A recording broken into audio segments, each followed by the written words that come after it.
Benvidas, benvidos. Pedro de Llano. Pero non é simplemente Pedro de Llano, non? Bueno, todos os anos toca empezar o curso e, bueno, decidín que me pareceu por unha diversidade de motivos, dos cuales falarei despois, que Pedro de Llano era a persona apropiada para este momento, este ano, non? E, bueno, isto fíxome pensar moito, non? En Pedro. Pensei moito en él. E, sobre todo, pensei en como presentalo aquí, como describilo para coñecidos, Pedro para os conocidos, Pedro para os descoñecidos. E para min isto é dificilísimo, porque eu non podo ser obxectivo. É dicir, a miña relación con Pedro escapa de toda a racionalidade. Somos amigos, confesalo para que non saiba, compañeros de viaxes, cómplices, camaradas e algunha que outra cousa máis.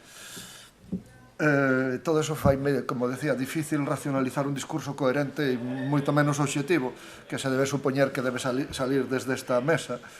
Así que vou recurrir a algo que me enseñou precisamente Pedro, e é a utilizar metodoloxías analíticas para resolver problemas complexos. Algo que aos de segundo curso nos enseñaremos especificamente, non? E así que, Pedro, vou utilizar unha metodoloxía de análisis comparativo para intentar explicarte aquí. E, se me permites, te vou a comparar con unha navalla suiza. Bueno, estuve tamén seleccionando que elemento podría ser comparable a ti, non? Unha navalla suiza, unha navalla suiza, sabedes que é unha ferramenta única, indivisible, compacta, que está formada por un sumatorio de pequenas ferramentas, non? O palillo de dentes, o helicoide ese que sirve para descorchar botellas, un martelo, unha tixeira, un abre-botellas, un abre-latas, incluso ten unha regla pequena, unha cuchara, unha lupa, bueno, un montón de movidas. Que é a navalla suiza? É algunha destas en concreto? Se quitamos unha destas ferramentas, a navalla suiza deixa de ser navalla suiza? Efectivamente, a navalla suiza é consecuencia de todo este sumatorio de cousas que fan unha peza indivisible. Pedro é un individuo decididamente multidimensional, como a navalla suiza. Pedro é arquitecto, docente, activista, político, actor cultural, cidadán global, viaxeiro, investigador, aparte desas outras componentes que antes enunciaba, amigo, camarada, compañeiro, cómplice, etc. Vamos a falar aquí de asuntos técnicos, non? Tanta riqueza ten o personaxe que vou a analizar brevemente. E vou a analizar por partes, como lle digo que lle pedimos ao alumnado, que tanta riqueza ten que eu teño que analizar por partes, non? Empezarei falando do Pedro arquitecto, formado na Escola de Arquitectura de Madrid en 1900... no milenio anterior, me recorda Pedro, xa non me recordo, no milenio anterior, doutorado nesta escola, tamén no milenio anterior, non? Sí. Un profesional de arquitectura que a exerce con un esmerado oficio. Meticuloso, riguroso no teu traballo, pero non é simplemente un tipo meticuloso e riguroso no seu traballo, senón que é un profesional sensible. Bueno, mas Pedro non é solamente un profesional riguroso e sensible, senón que tamén é un individuo altamente consciente da función social do traballo, pois entende a arquitectura como un servicio que lle presta aos seus conciudadanos. E aquí entronco co Pedro activista. É un individuo que, por magnetismo extraordinario, ten ese olfato increíble para identificar en calquer lugar situacións de injusticia, de raíces espaciales, non? E tamén das outras. Pedro é capaz de saber onde hai un grupo de labregos que están sendo maltratados por alguén que quere facer un encoro, que quere ampliar non sei que, ou facer unha nave, ou facer o que sea. Ali está Pedro. Naturalmente, sempre está do lado das persoas que padecen a injusticia. Pedro é tamén un animal político que cree nunha bandeira que naturalmente é unha bandeira vermella. Imaginando unha Galicia social, colaborou na implementación dun experimento político, dunha acción política que se chamaba a Esquerda Galega, que probablemente non tuvo os resultados que nos gustaría que tuvera aquelo, pero que conseguiu que os actores hexemónicos puderan orientarse a esa acción social, o que sin duda é un auténtico éxito, Pedro. O seu amor a Galicia non lle impide ser un cidadán global. Pedro manéxase polo mundo, viaxa, coñece xente, cunha pequena dificultade, e é que o inglés que fala Pedro non é ben entendido polos cidadáns que teñen o inglés como lingua nativa, pero porque teñen este problema eses 600 millóns de personas. Aínda así, Pedro, pois, compartiu coñecemento e experiencias en moitísimos lugares do mundo, e moitas veces eso fixo con nós, os seus compañeiros de traballo, aquí, vos vexo aquí, e moitas veces co seu alumnado. Porque Pedro é un dos constructores desta escola. Fixo como investigador e como docente. Como investigador sorprendeunos hai xa máis de 40 anos, e aí fora hai unha pequena mostra da súa producción en libros, en exposicións. Perdón. Sorprendeunos Pedro hai máis de 40 anos cando, tras recorrer todos os camiños de Galicia, nos presentou un documento onde sistematizaba e dibuixaba todas aquelas arquitecturas que nunca ninguén dibuixara, e que eran unhas arquitecturas maravillosas, e que Pedro nos explicou que aquelo era cultura con letras mayúsculas, sin adxetivos. E nos explicou que ali se podían aprender moitas cousas. A Casa das Agras, as arquitecturas do pan, a palloza, todos aqueles instrumentos diseñados pola imaginación popular nos enriqueceron. Recordo ter copiado aqueles dibuixos unha e 1000 veces e os seguimos disfrutando. As investigacións de Pedro levaron tamén a outros ámbitos, a coñecer profundamente a obra de Le Corbusier, coñecemento que compartiu con moitos dos que estamos aquí e que sigue estando visible, tanto no Cabanón como en tantas maquetas que hai espalladas polo edificio de departamentos, na exposición aquela de compañeiros de oficio, que próximamente vai vir á escola, nas case studies, onde se meteu a profundizar na relación entre vivienda de baixo coste, industrialización, etc., etc. O Pedro, docente, enseñounos a utilizar o dibuixo para analizar a arquitectura, e isto foi moi rompedor, porque durante séculos o dibuixo foi utilizado para describir, para idear, para executar, pero moi poucas veces para analizar a arquitectura. Isto tuvo que ser sistematizado, tuvo que ser entendido e encaixado nos plans de estudio das escolas, e aí está. Sorprendentemente, os que implementamos aquela e nos apropiamos daquela metodoloxía, descubrimos que aquela racionalización do proceso analítico da arquitectura a través das ferramentas gráficas emparenta hoxe absolutamente como un guante que se mete na man, emparenta hoxe cos métodos formales que pretenden o mismo a través das ferramentas digitales. Por eso creo, e vou pechando xa, que Pedro é unha especie de cidadán que ven do futuro, non?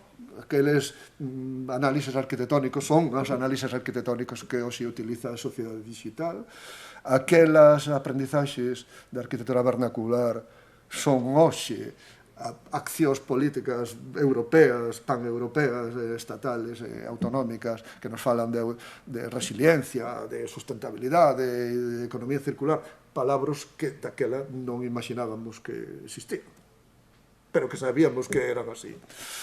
Por eso digo que Pedro é un tipo que ven do futuro, aínda que paradóxicamente pois basa parte da súa longuísima trayectoria vital no estudio do pasado. A suma destas cualidades configura esa persona multidimensional, como cada unha delas configura esa navalla suiza, ¿no?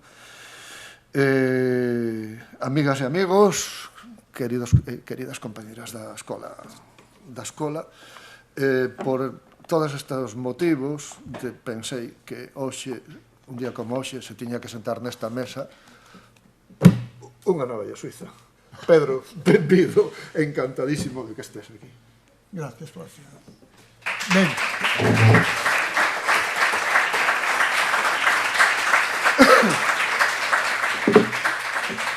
Te acompaño aquí, me quedo aquí.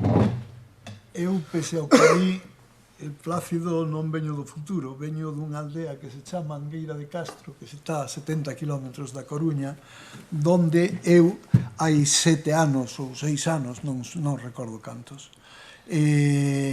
fun refuxiarme cando pensei que xa o que tiña que ter feito, o que tiña que ter dito na miña vida estaba feito.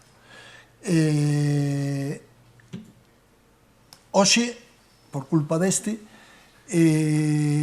estou de novo en esta casa, na vosa casa, despois dese longo período lonxe dela.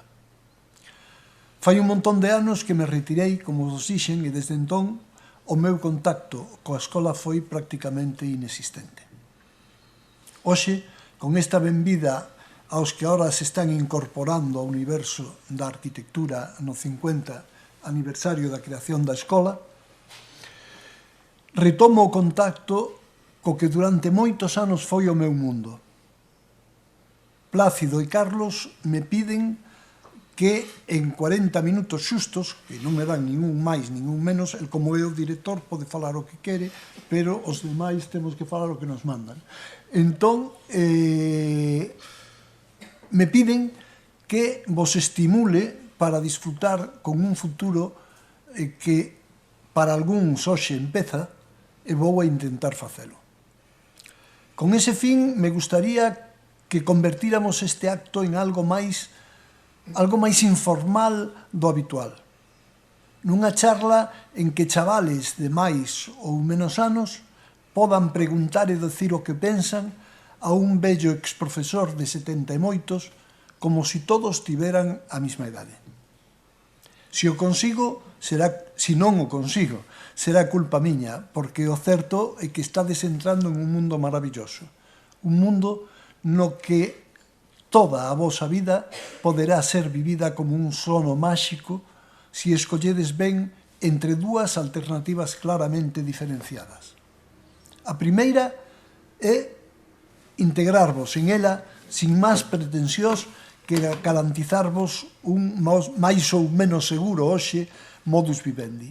Deste xeito, por suposto, a súa condición como posible ámbito para o desenvolvemento de ilusións ligadas á cultura non terá maior relevancia. A outra alternativa é plantexarvos a increíble aventura de participar con entusiasmo na definición do futuro escenario vital do voso país e a vosa xente, participando na búsqueda de solucións para a terrible crisis vital que, como vedes todos os días na prensa, nos medios de comunicación, estamos vivindo. Esta é a opción que eu, sin duda alguna, vos recomendo. En ela, seredes, como fomos outros, completamente felices ao longo de toda a vosa vida. Que máis podería despedir? Desde ela, os iredes convertindo en parte de un dos ámbitos máis seductores da cultura e a vosa actividade se convertirá desde o compromiso en un permanente placer. O mismo placer co que viviron arquitectos como Alejandro de la Sota, como Manolo Gallego, como Rafael Baltar, como Alberto Noguerol, como Cali Dalda, como Pepe Cebrián, e viven admirables arquitectos como Xosé Manuel Rosales, o pai do proxecto Terra, que tal vez influiu en algún de vós para acabar hoxe en esta sala. Ese é un tipo para min moi querido co que Galicia ten contraída unha deuda impagable. E, ademais, xente como Carlos, como Cristóbal, como Covadonga, como Guadalupe, como Juan, como Jesús, que xunto a Plácido ou Alfonso, os meus entrañables exalumnos e, sobre todo, amigos, van vivindo a vosa evolución uníndose a novos profesionales formados xa con nós en esta escola, como Cristina Uzande, como Domingos, como Antonio, como Santi, as que agora podo aínda recordar como alumnos da nosa asignatura. Falemos, pois, do nacemento dunha asignatura que algúns nunca olvidaremos. É o que me gustaría a min facer hoxe. Cando xa fai moitos anos cheguei aquí á escola, todo era moi distinto. Na asignatura en que eu me integrei, tiñamos como responsabilidade enseñar aos alumnos caligrafía. Sí, enseñarles a escribir, a dibuixar, no noso caso, con boa letra, pero nada máis. Comenzábamos o curso con temas moi sinxelos, un logotipo, por exemplo, e o acabábamos con algunha académica representación dunha arquitectura máis ou menos actual. Eran obxectivos que a mí nunca me pareceron suficientes, e por eso propuxen unha actividade complementaria, que os nosos alumnos dedicasen parte das súas vacacións de primavera a tomar contacto coa máis humilde arquitectura, facendo levantamentos e graciacións de algunha pequena vivenda anónima. Despois de todo, a arquitectura popular tamén existía desde o principio dos tempos, como eu tiña podido comprobar na miña volta a Galicia. No ano 1972, fai xa medio siglo, recibín unha comunicación en que o director da Escola de Arquitectura ao que José Antonio recordará, Arangoa, me comunicaba que se me prohibía o acceso ao centro polo meu mal comportamento. Despois de todo, eu teño que recoñecer que a incorrección política, é dicir, non ocultar o que penso, foi sempre o meu principal defecto como cidadán e como arquitecto. Entón, charlando con un gran amigo e gran estudioso do arte contemporáneo como José María Moreno Galván, saliu o tema do incomprensible olvido existente sobre unha parte fundamental da nosa cultura, a obra dos nosos artesáns.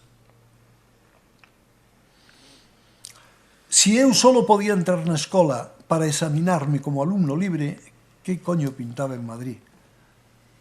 Pertanecer allí xa non tiña moito sentido, e a posible finalización dos meus estudios, obxectivo do que moitas veces cheguei a dudar, parecía estar cada vez máis lonxe.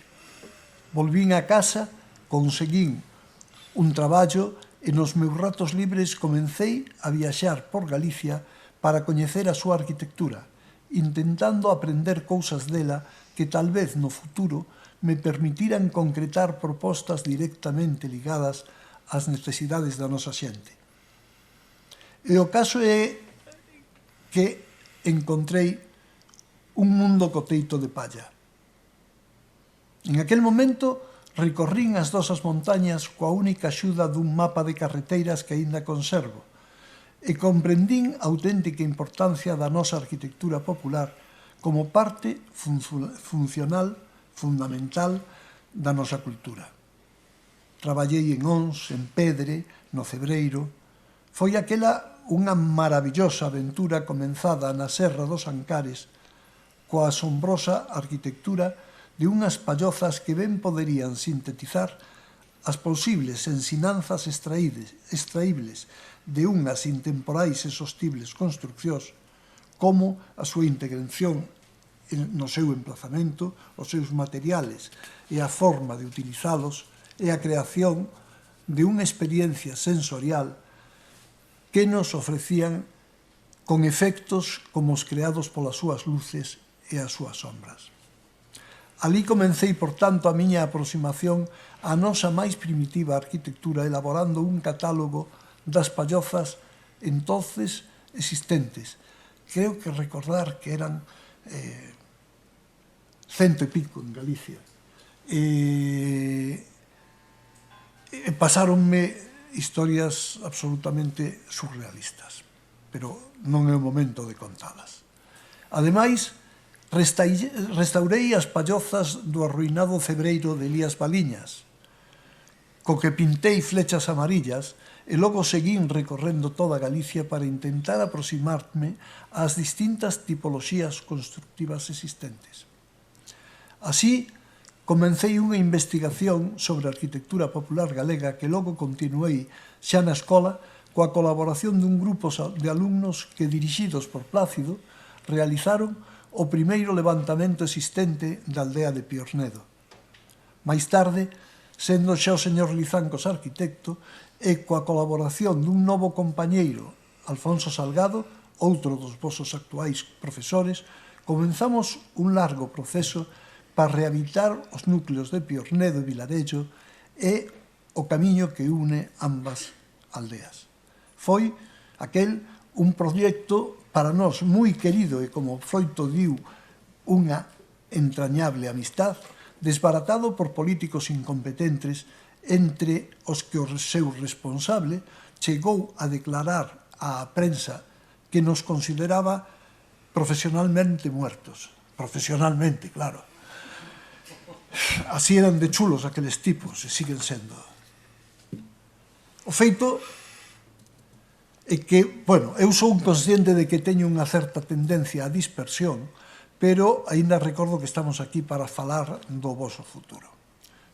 Imos falar, por tanto, da vosa formación e a vosa futura vida en esta escola.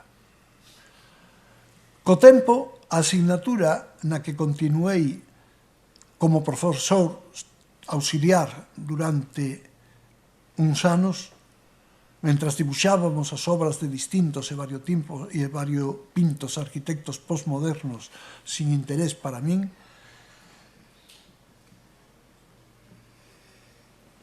vivimos a marcha da maioría dos meus compañeiros, e con ela chegaron outros convencidos da necesidade de cambiar as cousas. Tratábase de convertir a nosa materia, entón chamada dibuixo técnico, e, como vimos, fundamentalmente centrada na linguaxe gráfica, nunha asignatura en que, lóxicamente, a arquitectura e, por tanto, a súa representación debería ter todo o protagonismo, pero, ademais, unha actividade comprometida co noso país que resultase atractiva, moi atractiva para vós. Unha actividade que vos chegase a entusiasmar hasta o punto do que o voso traballo non fora unha simple obligación académica. Para conseguilo, en aquel momento decidimos incorporar, durante o tempo que fora necesario, un único protagonista ao que destinar a nosa atención, e para elo eleximos a un suízo chamado Janeret. El podía convertirse nunha fascinante aventura no mundo da arquitectura. A aquel, o home ao que todo o mundo coñeceu como Le Corbusier, dedicamos os 5 primeiros anos do noso novo equipo. O tempo dunha inexistente asignatura que co tempo se denominaría análisis arquitectónico. Xunto cos vosos compañeiros convertidos fai xa tempo en arquitectos, dibuixamos a súa arquitectura, 25 obras construídas polo mundo adiante. Viaxamos para coñecela e, finalmente, fixemos unha atractiva exposición, a nosa primeira exposición, destinada a un público moito máis amplio co dos arquitectos. Unha mostra comunicada por medio de dibuxos e maquetas analíticas xunto ás fotos realizadas por uns chavales que comenzaban os seus estudios e os membros de aquel disparatado equipo responsable da materia. Plácido, Javier, Josito Ventura, Antonio, Manel, Fernando, que aquel curso se incorporou temporalmente ao noso grupo, e eu traballamos en Tui para xuntar o diñeiro do viaxe. Fixemos un levantamento da planta da catedral. E logo fúmonos a India para coñecer as obras daquel suízo e, de paso, a arquitectura dos seus artesáns. Dado o resultado, despois de coñecer aqueles proxectos, o curso seguinte decidimos implicar directamente nas nosas viaxes aos vosos compañeiros. Metímonos nun par de autobuses e viaxamos a París, Suíza, a Francia mediterránea para coñecer obras tan importantes como a Unité ou a Tourette. Calculo que poucas veces na nosa vida poidemos ser máis felices. Logo, incorporáronse ao noso grupo dous moi queridos compañeiros como Xosé Manuel Rosales o Doce. Como veredes, a nosa pretensión non era outra que convertir a nosa convivencia en algo atractivo para todos. Era lograr que os nosos alumnos disfrutasen de todo o que os rodeaba mentras aprendían a entender e comunicar a arquitectura a través dunha síntesis conceptual xurdida do seu riguroso análisis. Queríamos uns alumnos alleos á tradición académica, que gozaran coa súa actividade sin, por suposto, reducila ao mundo do que entón se entendía mayoritariamente como arquitectura. Chavales que disfrutasen coa natureza, coas súas mozas, coa música. Nos nosos viaxes os levábamos desde a concertos de jazz, a música, a óperas ou concertos de música clásica. Que disfrutasen coa literatura, coa arte, co deporte. Solo así poderíamos conseguir que poideran ilusionarse coa arquitectura. Queríamos uns inexpertos mozos entusiasmados con posibles viaxes polo mundo, dispostos a non deixar pasar polo seu lado, sin reaccionar, por suposto, nada con algún interés para o futuro desenvolvemento dunha actividade na que lugar, destino, espacio, construcción ou forma deberían estar sempre ligados. Para eles, a crisis medioambiental que entón comenzaba a preocuparnos sería parte do seu labor como arquitectos. Con eles seguimos aprendendo arquitectura para logo traspasarlles os nosos coñecementos e así fomos dibuixando a obra de mestres como Mies, don Alejandro de la Sota ou Álvaro Sisa, hasta que un día decidimos poñer a nosa atención en esa relación entre os arquitectos contemporáneos e os constructores populares da que estábamos convencidos que tiñamos moitas cousas que aprender. Despois de moitos anos de excesos, protagonizados polos donos do poder, uns políticos incapaces de parar o actual e tráfico proceso que estamos vivindo, e os denominados arquitectos estrela, o voso traballo debería enfrentarse no futuro ao reto de propoñer solucións máis próximas á realidade desde a convicción de que estamos arrasando os recursos do noso planeta e provocando catástrofes que o poden levar a un enorme desastre. O calentamento global, a desertización, as inundacións, os terremotos, os maremotos, etc., etc., etc. Os cambios son ya visibles e parece que ninguén toma as medidas necesarias para frenalos. Falamos de solucións ligadas ás auténticas necesidades da sociedade e moitísimo menos costosas en canto a materiales, tempo e diñeiro que os disparates que día a día se nos ofrecen.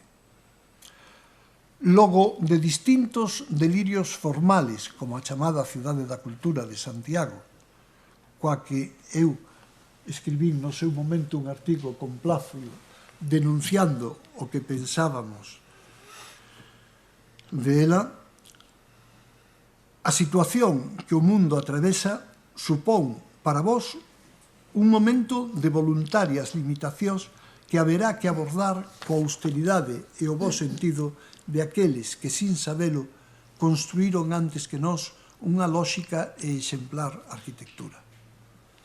Se trata de encontrar unha sinxela postura coa que buscar racionales solucións aos problemas da nosa comunidade e en resolver, lóxicamente, as posibles contradicións entre a tentación dun pobre localismo e unhas frívolas propostas cosmopolíticas.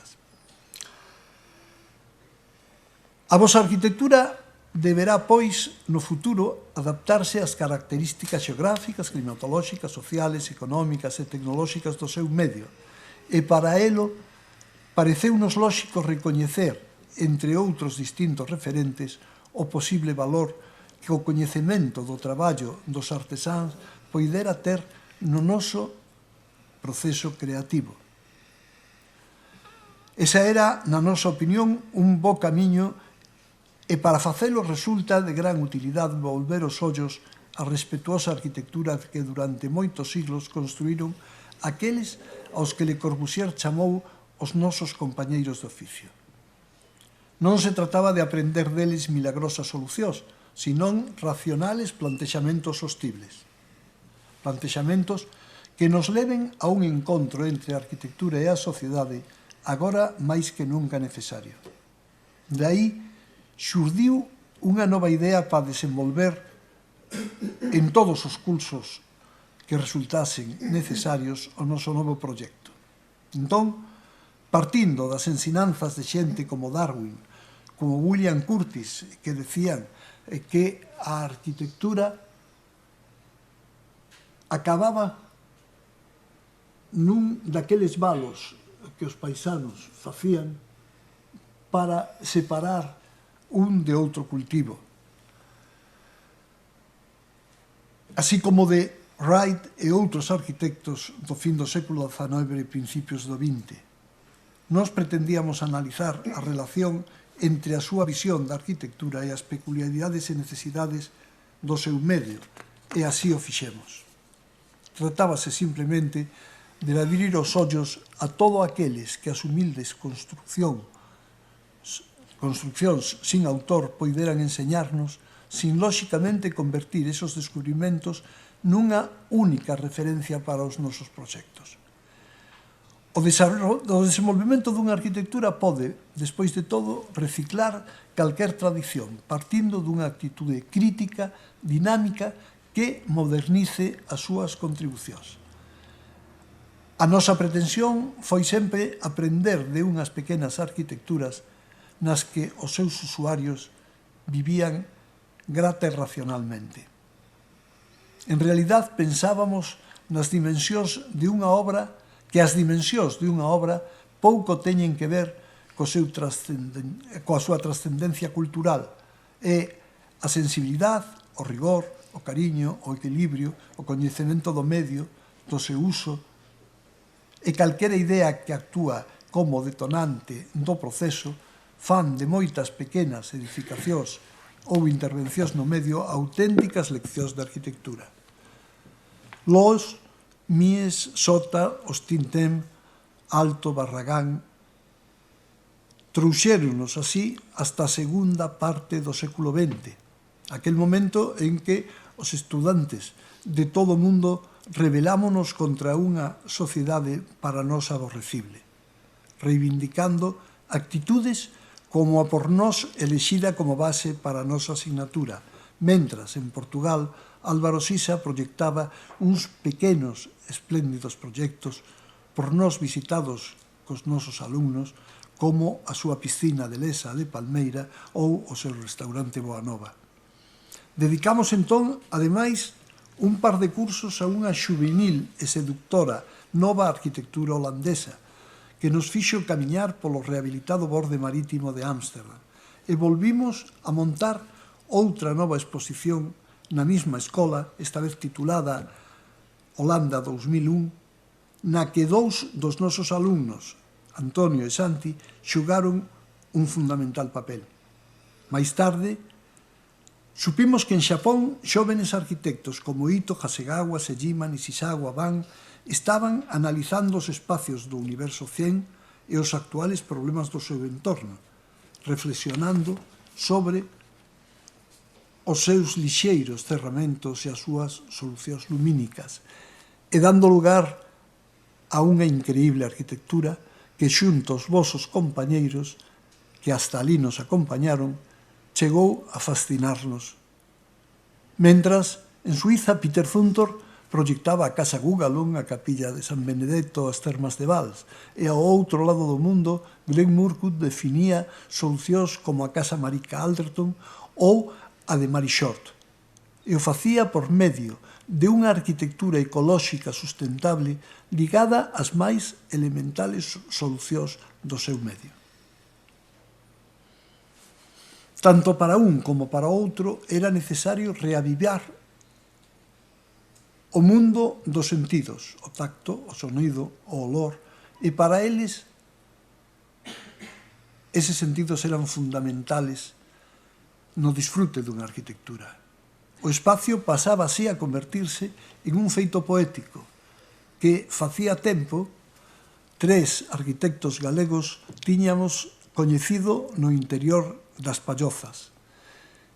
Plácido Alfonso e mais eu vivimos en aquel momento a emoción de poder ver amanecer no interior dunha palloza, de ver entrar os primeiros rayos do día, de escoitar ladrar ao can, de oler o fume do lar. Era... Este é Plácido que me di que vaya parando. Que puxeches un reloj. Pero estás a hostia de moderno. Puxe un reloj. Ben... Pero ainda te queda un mazo de papel aí. Non, quedanme 2 páxinas. Bueno, está amanecendo na palloza. Ben, realmente ali disfrutamos como eu penso que nunca volveríamos a disfrutar, e por eso nunca olvidamos. É necesario, escribiu Zumthor, buscar a sensualidade na presencia dos materiais, asumir as súas cualidades poéticas, e iso era o que nos disfrutábamos dentro daquelas construccións. Cal é, en fin, o interés que a análisis desas arquitecturas podería ter para uns profesionales vinculados á chamada revolución digital en un momento de preocupante crisis como o que estamos pasando? Luis Kahn recomendou os seus artículos: escoitade ao home traballar coas súas mans. El será capaz de mostrarvos a mellor maneira de facer as cousas.